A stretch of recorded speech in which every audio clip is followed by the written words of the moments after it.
Hello दोस्तों, आज मैं आया हूँ आपके सामने हिस्ट्री ऑफ जेट इंजन का वीडियो लेकर। इसमें हम बात करेंगे जेट इंजन के हिस्ट्री के बारे में और बात करेंगे आखिर जेट इंजन वर्क कैसे करता है और भारत इस सूची में अपने आप को कहाँ पर रखता है। दोस्तों, जेट इंजन ने एविएशन इंडस्ट्री में क्रांति ला दी है, जिसके वजह से विमानों की गति और इफिशियंसी कई गुना बढ़ गई है। आइए अब जेट इंजन के इतिहास के बारे में जानते हैं। जेट इंजन का पहला कॉन्सेप्ट पहली शताब्दी में हीरो ऑफ अलेक्जेंड्रिया ने लाया। इन्होंने पहला जेट प्रिंसिपल का पहला मॉडल लाया, जिसे एलियोपाइल या हीरोज इंजन के नाम से जाना जाता है। इसके बाद 1687 ईस्वी में इसाक न्यूटन ने गति का तीसरा नियम दिया, जिसे हम क्रिया प्रतिक्रिया बल या third law of motion, every action there is an equal and opposite reaction कहते हैं। यह जेट इंजन के सिद्धांत का आधार बना। जेट इंजन के आविष्कारक के रूप में पहला नाम आता है सर फ्रैंक व्हिटल का। दोस्तों, सर फ्रैंक व्हिटल का जन्म 1 जून 1907 में वारिकशायर, इंग्लैंड में हुआ था। व्हिटल एक अंग्रेज इंजीनियर और एक पायलट भी थे, जिन्होंने जेट इंजन का आविष्कार किया।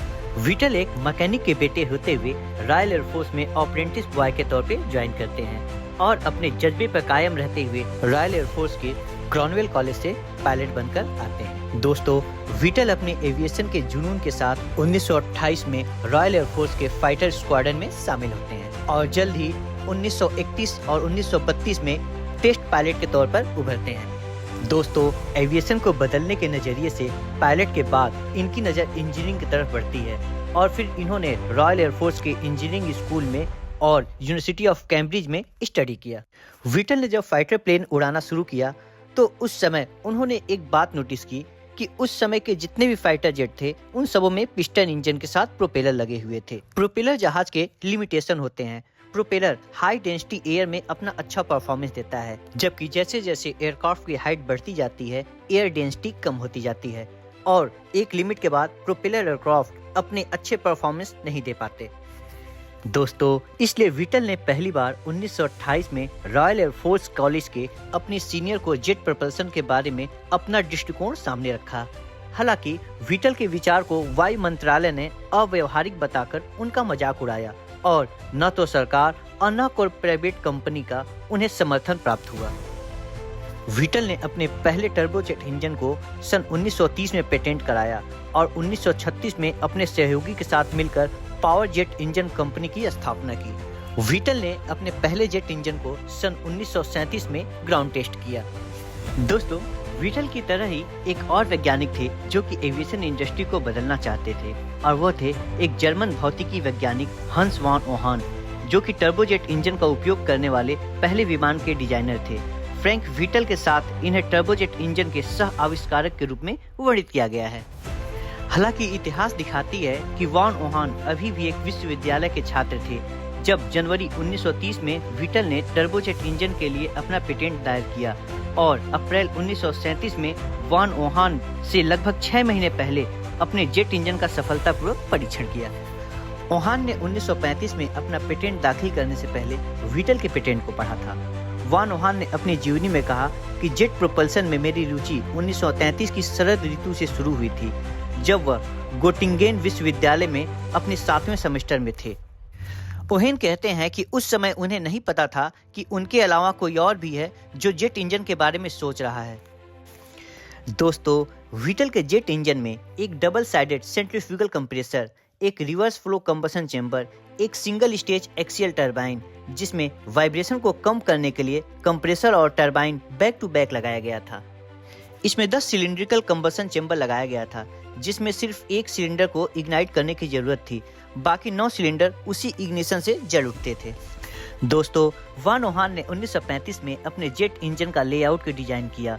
उन्होंने जेट इंजन को कम्पैक्टनेस बनाया, जो कि रेडियल कंप्रेसर और रेडियल इनफ्लो टरबाइन पर आधारित था।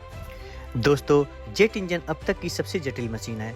आप इसे इस तरह समझ सकते हैं, केवल कुछ ही देश अब तक इस मशीन को बनाने में सफल हुए हैं। भारत जैसा देश जिसने मंगल ग्रह पर अपना मिशन पूरा किया, शक्तिशाली जेट इंजन बनाने में अभी तक सफलता हासिल नहीं कर सका है। दोस्तों, जेट इंजन को मुख्यतः 4 भागों में बांटा जाता है, जो कि पहला भाग होता है इनटेक, जिसे हम इनलेट भी बोलते हैं, जिसका काम होता है ज्यादा से ज्यादा हवा को लैमिनर फ्लो यानी स्ट्रेट लाइन फ्लो में कंप्रेसर तक पहुंचाना। दूसरा भाग होता है कंप्रेसर। कंप्रेसर में हवा कंप्रेस होकर लगभग 400 डिग्री सेल्सियस तक पहुंच जाती है। दोस्तों, जेट इंजन के सारे कंपोनेंट घूर्णन गति में घूमते हैं और एक दूसरे से सॉफ्ट के थ्रू जुड़े होते हैं। कंप्रेसर के बाद गर्म हवा इसके तीसरे पार्ट कंबसन चेंबर में पहुंचती है। कंबसन में गर्म हवा में फ्यूल को मिक्सर के माध्यम से मिलाया जाता है और फिर इग्नाइटर के स्टार्ट करते ही गर्म हवा और फ्यूल जल उठता है। फ्यूल के जलते ही गर्म हवा कंबसन के पीछे टरबाइन से टकराती है और टरबाइन तेज गति से घूमते हुए एग्जॉस्ट गैस को पीछे की तरफ फेंकती है और जिस प्लेन में यह इंजन लगा होता है वह आगे की तरफ बढ़ जाता है। दोस्तों, यहाँ बताता चलूँ कि यहाँ पिस्टन इंजन की तरह स्पार्क बार बार नहीं देना होता, एक बार इग्नाइटर स्टार्ट करके ऑफ कर दिया जाता है। पिस्टन इंजन में सिलेंडर्स लगे होते हैं जिसमें एक बार में एक ही क्रिया हो सकती है। जैसे पहला इनटेक।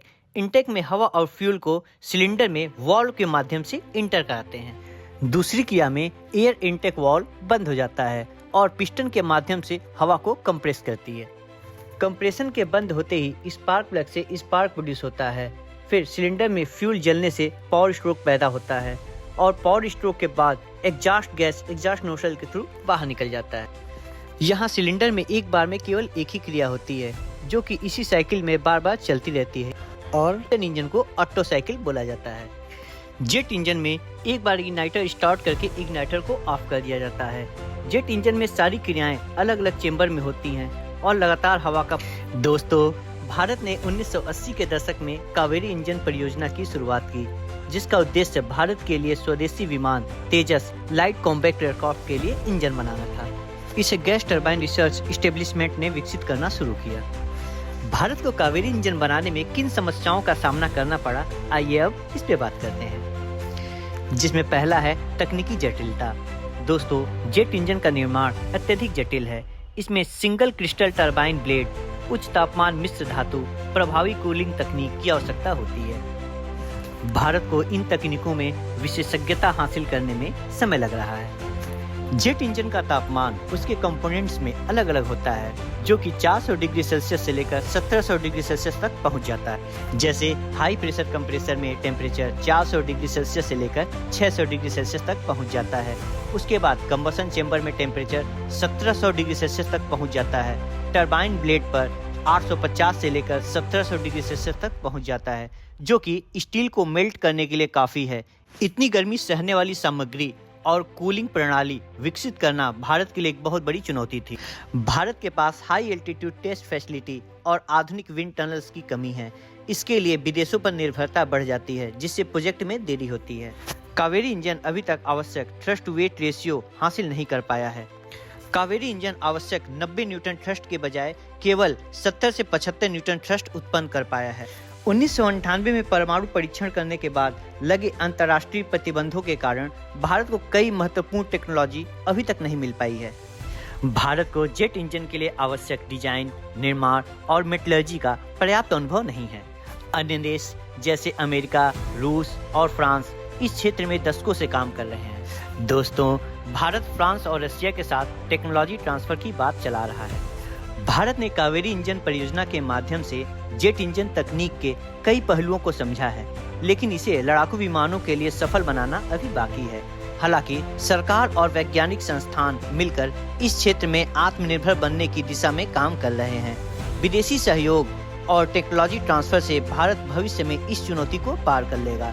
इसी के साथ मिलते हैं अगले वीडियो में। तब तक के लिए नमस्कार।